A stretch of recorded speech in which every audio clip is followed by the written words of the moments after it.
Guys, so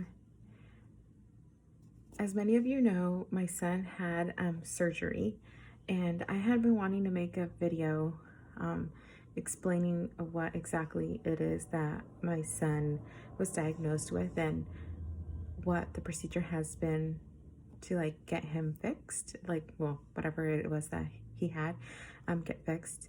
But I've been pretty emotional. Now that the surgery is over, I'm doing a lot better, but I was a emotional mess before his surgery. And I just wanted to make this video to inform people that it can happen to anybody. Usually what my son had happens more in boys than it does in girls. And I don't want to say it's easier to fix if they get diagnosed with it earlier on, like in their life, but the surgery process, it's less intense if it gets diagnosed before a child's 4 months, so before they're 4 months. And then after that, it's a different type of surgery that they have to get. So for that, I am so grateful that I was able to, bring it up to his doctor, because his doctor had no idea, that my son had that. And I actually was the one who noticed his head. So my baby's head was growing like frontward and backwards, but it wasn't growing to the sides. And so his head was always to like the left. He always had a preference for his left side. So when my son went to his 2-month checkup, I told his doctor, like, why is it that my son just wants to be on his left side? Like, we tried to do everything possible to keep him to both ways, but he always finds his way back to the left. And he said, well, let me refer you. He actually checked my baby's head before he referred me. So he checked his head, he touched where his soft spot is, and then like a little bit after, like a little bit behind that, or wherever the soft spot ends, he touched, and he said, I think your son needs to get seen by a specialist. And I said, well, why? And he was like, let's just get you set up with a specialist in Seattle Children's. And for those of you who don't know Seattle Children's, I live in Washington State, so just an FYI. But I said, okay, so, and then he's like, we are also going to refer him to Children's Village so that he can start doing physical therapy. And so I said, okay. And, as a mom, as a first-time mom, I'm like worried, because it's like, okay, my son needs to get seen by a specialist, and now he needs to do physical therapy. Like, what is wrong with my baby? Like, tell me.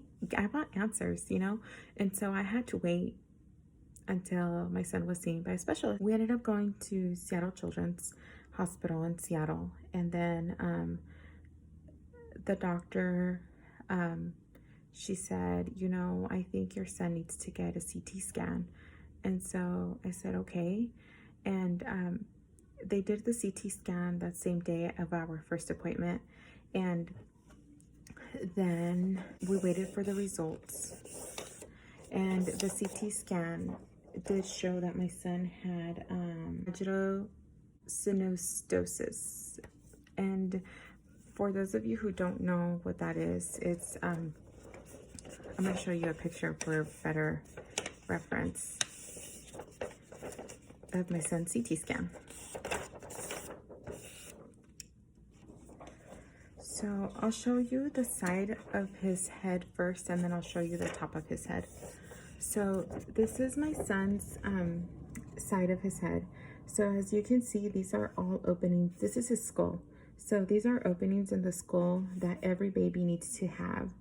The doctor told me that those openings don't start closing until a baby is at least, until they're a young adult, so like their 20s. So it's normal to have all of these openings.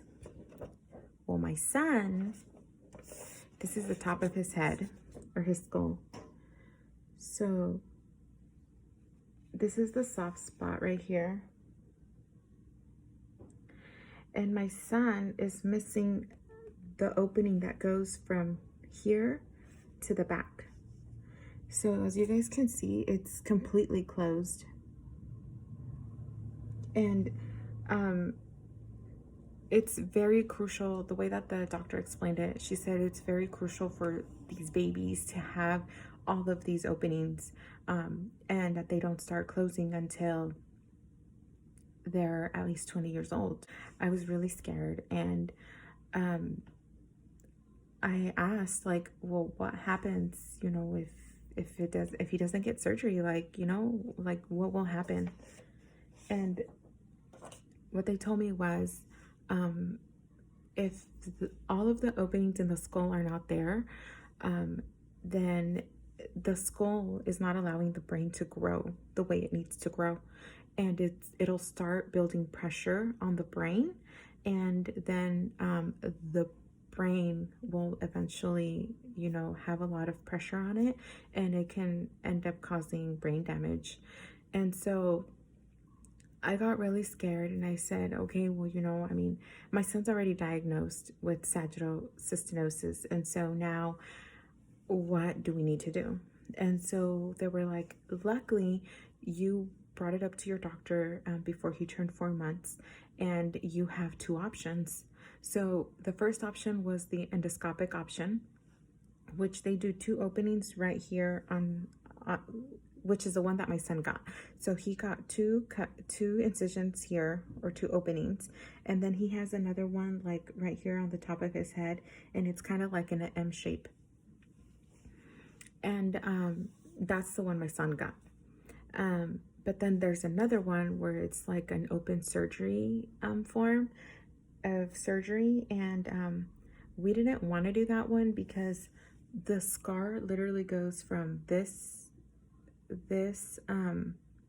end of the ear, and it goes literally like in a zigzag form all the way across.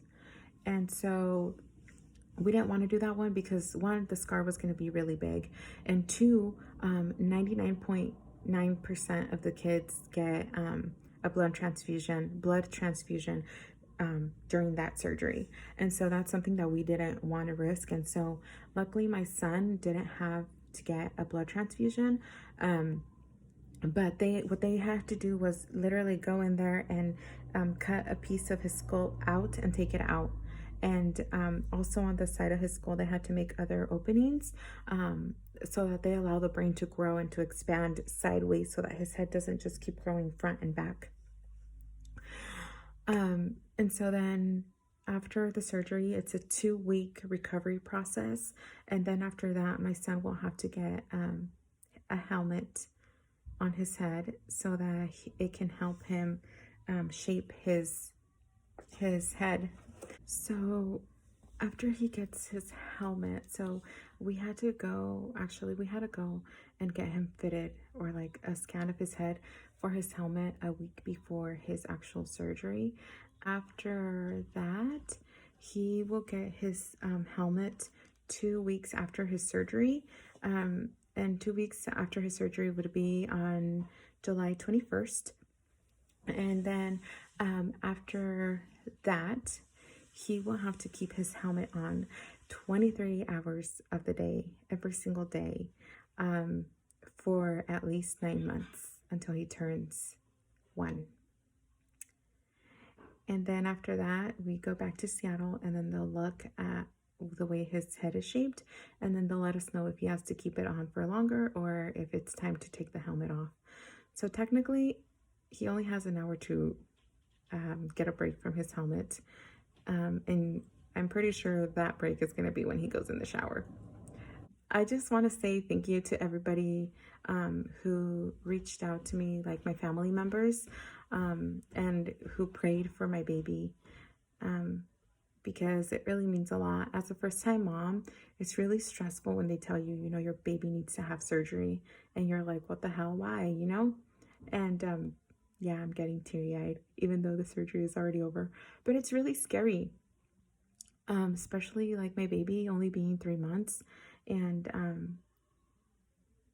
I also got sick, during like before my son's surgery, and I had to recover, and I couldn't be the mom I wanted to be for like 2.5 weeks, and that it was really hard, even though my recovery was 4 weeks. But I really felt like after my son's surgery, I needed to be there for him. And um, I just, yeah, I'm very thankful that I feel healthy now, and that I was able to be there for my son. But I do want to say, thank you to everybody who prayed, who prayed and who asked God, to watch over my baby, because every single prayer was heard, and my son came out fine.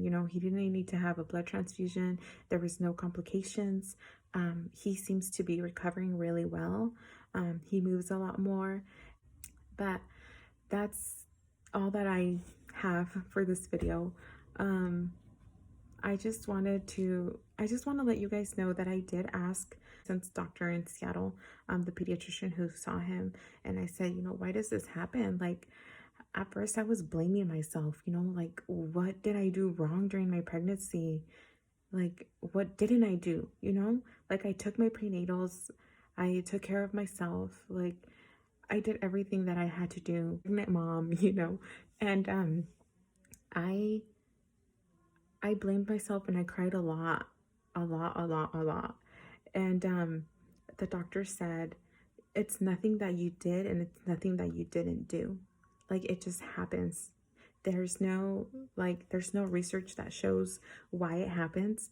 We don't know why it happens, and we don't know why it happens more in little boys than it does in little girls. She was very nice, and she like was just there for me, and she even gave me her cell phone number because she saw like how emotional I was. But